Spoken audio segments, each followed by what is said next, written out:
Hello class, good morning. Hindi व्याकरण में हम पाठ 7 शब्द रचना का अध्ययन कर रहे हैं। सबसे पहले हमने उपसर्ग और प्रत्यय के बारे में जानकारी प्राप्त की कि उनका अभ्यास कार्य किया। उसके बाद हमने समास की जानकारी की। 2 दिन तक हमने समास का अध्ययन किया। आज हम करेंगे समास का अभ्यास कार्य। समास के अध्ययन में मैंने आपको बताया कि समास का अर्थ होता है छोटा करना। समास, जब भी समास विग्रह जो होता है उसका अगर हम समस्त पद बनाएंगे तो बहुत सारी चीज़ों को छोटा करके, विभक्ति चिन्हों को हटाकर, समुच्चय बोधक को हटाकर समस्त पद बन जाता है। छोटा करना ही समास का अर्थ होता है। हमने 6 भेद पढ़े। पहला अविभाव समास, दूसरा तत्पुरुष समास, तीसरा कर्मधारय समास, चौथा द्विगु समास, पांचवा द्वंद्व समास, छठा बहुव्रीहि समास। अविभाव समास में अव्यय होता है पहला पद और वो क्रिया विशेषण के रूप में बन जाते हैं। दूसरा हमने तत्पुरुष समास का अध्ययन किया। तत्पुरुष समास में हमने देखा कि कारक की विभक्ति का लोप हो जाता है, परसर्गों का लोप हो जाता है। तीसरा हमने कर्मधारय समास का अध्ययन किया। कर्मधारय में दोनों पद विशेषण और विशेष्य का कार्य करते हैं। द्विगु समास में पहला पद संख्यावाची होता है, चौराहा, चौमासा।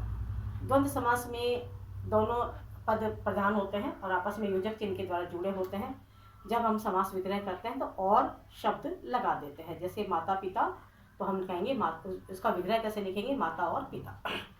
बहुव्रीहि समास में दोनों ही पद प्रधान होते हैं, दोनों ही पदों का कोई वो नहीं होता। उसके अलावा जो तीसरा पद जब बनता है समास विग्रह करने पर, वो उसमें प्रधान होता है और वहाँ पर कर्मधारय समास होता है। अब हम आते हैं इसके अभ्यास करने। इसने खालिस्तान का जो पहला चीज पूछी है वो इसने पूछा है, समास का अर्थ है, समास का अर्थ है डैश करना। क्या बताया मैंने, आप ये भी बताया आपको, समास का अर्थ है छोटा करना। समास का अर्थ है छोटा करना। दूसरा इन्होंने बोला है, समास द्वारा बने, समास द्वारा बने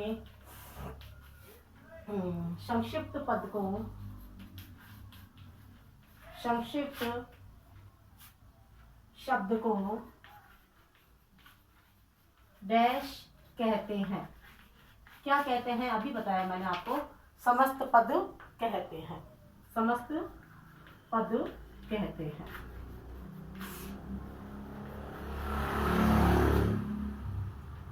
समास करते समय, समास करते समय दो शब्दों के बीच, दो शब्दों के बीच डैश का लोप हो जाता है। क्या बताया था मैंने, दो शब्दों के बीच जो विभक्ति चिन्ह होता है, दो शब्दों के बीच जो परसर्ग होता है उसका लोप हो जाता है। तो दो शब्दों के बीच विभक्ति का लोप हो जाता है, विभक्ति चिन्ह का लोप हो जाता है। द्वंद्व समास में, द्वंद्व समास में दोनों पद, दोनों पद नहीं लिखा उन्होंने, दोनों शब्द लिखा है, दोनों शब्द रूप से महत्वपूर्ण होते हैं। दोनों पद समान रूप से महत्वपूर्ण होते हैं। द्वंद्व समास में मैंने लिखा था लाभ हानि, इसका हम विग्रह करेंगे तो लाभ और हानि दोनों ही पद समान रूप से महत्वपूर्ण होते हैं। ठीक है। अब उन्होंने हमें समास विग्रह करके दिया है, हमें समस्त पद बताना है और भेद भी बताना है। ठीक है, हमें समस्त पद भी लिखना है और हमें भेद भी लिखना है। लिखा है, दो पैर वाला। तो समस्त पद क्या बनेगा? द्विपदी, ठीक है ना, दो पैर वाला द्विपदी। और आ जाएगा हमारा द्विगु समास। कौन सा समास आएगा? मैंने कहा ना संख्यावाची। पहला पद हमारा जहां पर संख्यावाची आ जाएगा वो हमारा द्विगु समास होगा।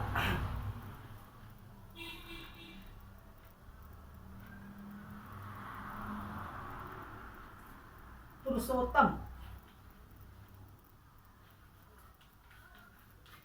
पुरुषोत्तम, ठीक है ना, पुरुष में है जो,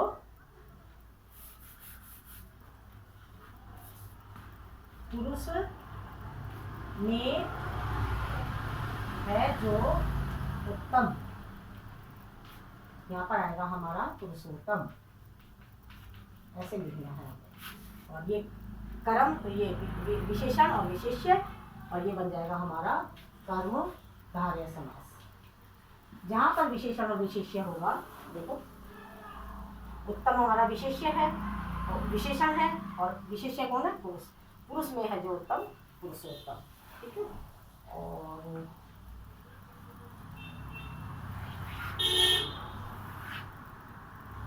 शरण में आया हुआ, शरण में आया हुआ कहेंगे शरणागत।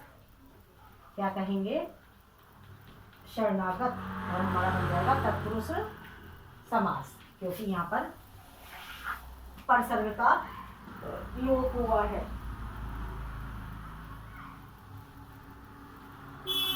नियम के अनुसार,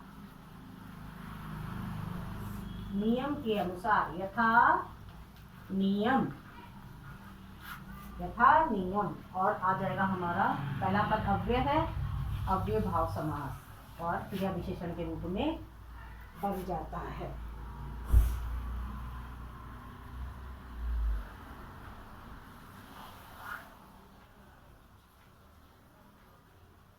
नीला है कंठ जिसका, नीला है कंठ जिसका, आगे लिख दिया है शिव, हम इसे क्या बोलेंगे? नीलकंठ। समस्त पद क्या बनेगा? नीलकंठ। क्योंकि तीसरा पद बना है जो कि बहुत हमारे लिए बिल्कुल इम्पोर्टेंट है, उसी से हम पहचानते हैं कि जहाँ पर विशेषण और विशेष्य है वहाँ पर कर्मधारय, और जहाँ पर तीसरा पद बन जाता है, ठीक है, वहाँ पर हम कहेंगे बहुव्रीहि समास, वहाँ पर हम कहेंगे बहुव्रीहि समास। और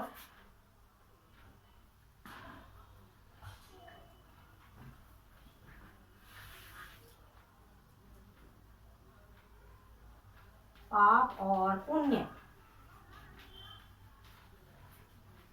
इसको हम लिखेंगे पाप पुण्य, और ये हो जाएगा हमारा द्वंद्व समास, द्वंद्व समास। इस तरह से हमने, जहाँ पर भी हमें लगता है कि समास में हमें जहाँ प्रॉब्लम लग रही है वहाँ पर हम चेक करेंगे। कैसे? अव्ययभाव समास में पहला पद अव्यय होता है, पूरा पद क्रिया विशेषण बनता है। तत्पुरुष समास में क्रिया के चिन्हों का, कारक के चिन्हों का लोप हो जाता है। कर्मधारय में दोनों पद, एक पद होगा विशेषण और दूसरा पद होगा विशेष्य। द्विगु में पहला पद हमेशा संख्यावाची होगा। द्वंद्व समास में योजक चिन्ह, जैसे मैंने बोला ना, पाप और पुण्य, ये हट जाता है। ये समास है, समस्त पद है, ये हट करके और लग जाता है माता पिता। अगर यहाँ होता माता पिता या भाई बहन, पंक्ति से लिखते भाई और बहन। दाल रोटी, तो दाल और रोटी, ठीक है। और बहुव्रीहि समास में तो तीसरा पद हमारे सामने होता है, वो हमेशा बहुव्रीहि होता है, ठीक है। आप इस होमवर्क को कर लीजिएगा। Thank you.